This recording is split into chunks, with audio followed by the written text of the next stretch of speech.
नमस्कार दोस्तों, 23 मार्च 1931 की वो काली रात जब भारत के 3 महान क्रांतिकारी जिन्होंने फांसी के फंदे को चूमकर हंसते हंसते देश के लिए अपनी जान कुर्बान कर दी। दोस्तों, ये इतिहास की वो काली रात थी जिसने सभी देशवासियों को झिंझोर कर रख दिया था। दोस्तों, जिनके नाम से ब्रिटिश सरकार भी कांपती थी। जी हाँ, मैं बात कर रहा हूँ क्रांतिकारी आजाद शहीद भगत सिंह जी की। दोस्तों, इनका जन्म गांव बग्गा, जिला लैलपुर, पंजाब, जो कि अब पाकिस्तान में पड़ता है, में हुआ था। चंद्रशेखर आजाद और उनकी पार्टी के सदस्यों के साथ मिलकर इन्होंने भारत की आजादी के लिए ब्रिटिश सरकार का मुकाबला किया। दोस्तों, जलियांवाला बाग हत्याकांड से भगत सिंह की सोच पर काफी गहरा प्रभाव पड़ा और उनके सर पर आजादी का भूत सवार हो गया। उस समय भगत सिंह महज 12 साल के थे जब जलियांवाला बाग हत्याकांड हुआ। इसकी सूचना मिलते ही वो अपने स्कूल से 12 मील पैदल चलकर जलियांवाला बाग पहुंचे।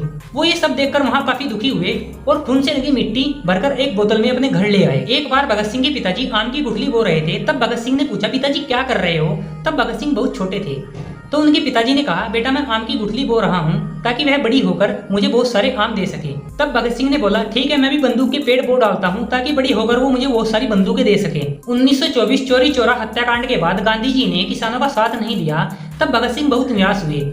उसके बाद उनका अहिंसा से विश्वास कमजोर हो गया। अब उनको लगता था कि सशस्त्र क्रांति से ही स्वतंत्रता मिल सकती है। भगत सिंह अपने चाचाओं की क्रांतिकारी किताबें पढ़ा करते थे। वो सोचते थे कि इनका रास्ता सही है या नहीं।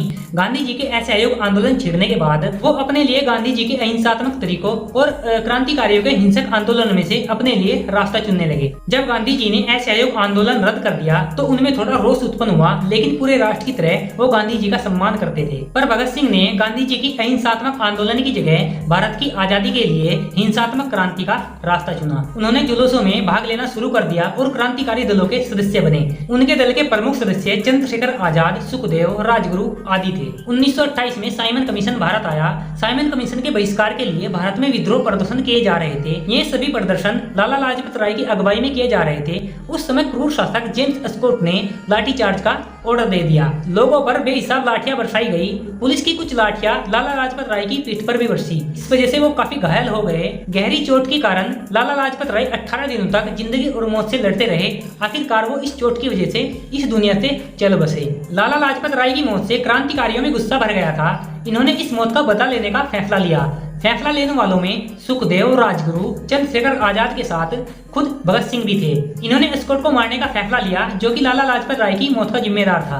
हत्या की योजना पर अमल किया गया, मगर शिनाख्त करने में चूक हो गई। स्कॉट की जगह जेपी सैंडर्स क्रांतिकारियों के निशाने पर आ गया। 17 दिसंबर 1928 को करीब 4:15 बजे जेपी सैंडर्स के आते ही राजगुरु ने उसके सर में सीधी एक गोली मारी, जिससे वह पहले ही मरता। तुरंत भगत सिंह ने भी 3-4 गोली दाग दी। ये दोनों जैसे ही वहां से भाग रहे थे तो एक सिपाही चंदन सिंह ने इनका पीछा किया। आजाद ने उसे सावधान किया, अगर आगे बढ़े तो गोली मार दूंगा। नहीं मानने पर आजाद ने उसे गोली मार दी और वो वहीं मर गया। इस तरह इन लोगों ने लाला लाजपत राय की मौत का बदला लिया। अब ये ब्रिटिश सरकार की मजदूर विरोधी नीतियों से काफी परेशान थे।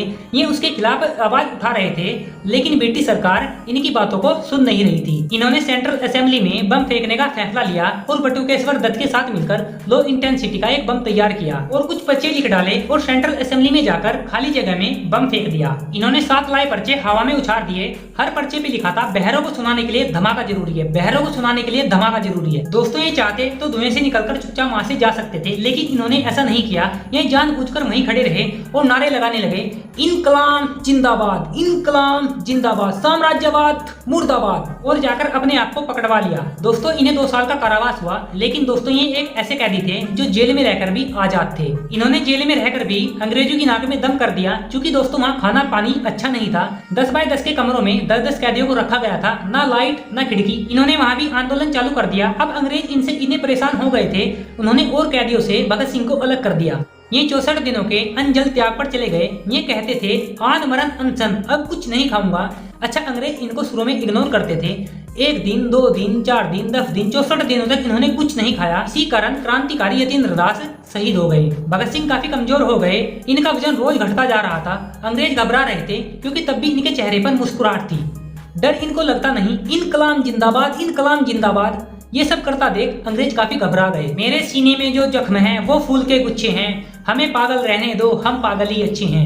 दरअसल दोस्तों, ये शायरी भगत सिंह जेल में रहते रहते गाया करते थे। अंग्रेजों ने इनके सामने घुटने टेक दिए, हार माननी पड़ी अंग्रेजों को। उन दिनों ये कई लेख भी लिखा करते थे। ये कहते थे, जो मुझसे मिलने आएगा वो नई किताब लेकर आएगा, जैसे लेनिन की बायोग्राफी, कार्ल मार्क्स को ये ज्यादा मानते थे उनसे रिलेटेड बुकें लेकर आएगा। देखते ही देखते इन्होंने 300 किताबें और पढ़ डाली और 3000 पन्ने लिख भी डाले।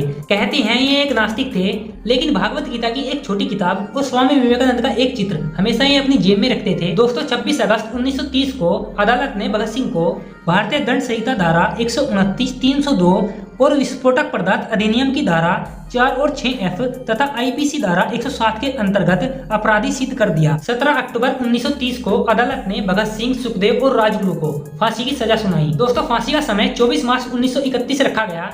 जैसे जैसे इनकी फांसी का समय पास आ रहा था, ये काफी खुश हो रहे थे। भगत सिंह से उनकी आखिरी इच्छा पूछी गई। भगत सिंह ने कहा, मुझे लेनिन की बायोग्राफी पूरी पढ़ने का समय दिया जाए। दोस्तों ये तीनों इतने खुश थे कि अंग्रेजी हुकूमत इनके खुश होने से भी घबरा रही थी। 24 मार्च 1931 को इन तीनों को फांसी दी जानी थी।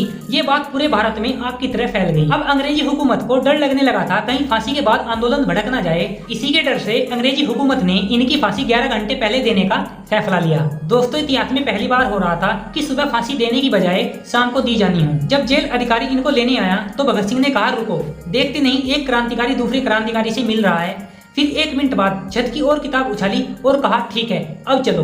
अब इन तीनों क्रांतिकारियों को अनंत फानन ले जाया गया जहां इन्हें फांसी दी जानी थी। दोस्तों भगत सिंह ने अपनी मां से एक वादा किया था कि वह फांसी से ठीक पहले इनकलाब जिंदाबाद का नारा देंगे। दोस्तों उन्होंने अपनी मां का वादा पूरा किया और इनकलाब जिंदाबाद का नारा दिया। उनकी ये आवाज सुनकर जेल के सभी कैदी इनकलाब जिंदाबाद का नारा देने लगे और पूरा आसमान इनकलाब जिंदाबाद के नारों से गूंज उठा और ये तीनों मुस्कुराते हुए फांसी का फंदा चूमकर गले पर झूल गए। दोस्तों गांधी को हम राष्ट्रपिता मानते हैं, इससे मुझे कोई ऐतराज नहीं, लेकिन क्या भगत सिंह को राष्ट्रपुत्र की उपाधि दिलाने में आप मेरी हेल्प करोगे? दोस्तों आपको करना कुछ नहीं है, आपको इस वीडियो को ज्यादा से ज्यादा शेयर करना है ताकि संसद में बैठे उन लोगों तक ये वीडियो पहुंच सके और कोई मुद्दा संसद में उठाया जा सके। दोस्तों उम्मीद करता हूं आपको ये वीडियो काफी इन्फॉर्मेटिव लगी होगी और ऐसी हिस्टोरिकल वीडियो के लिए हमारे चैनल को सब्सक्राइब जरूर कर ले। मैं मिलता हूं आपको अगली वीडियो में, तब तक के लिए जय हिंद, जय भारत।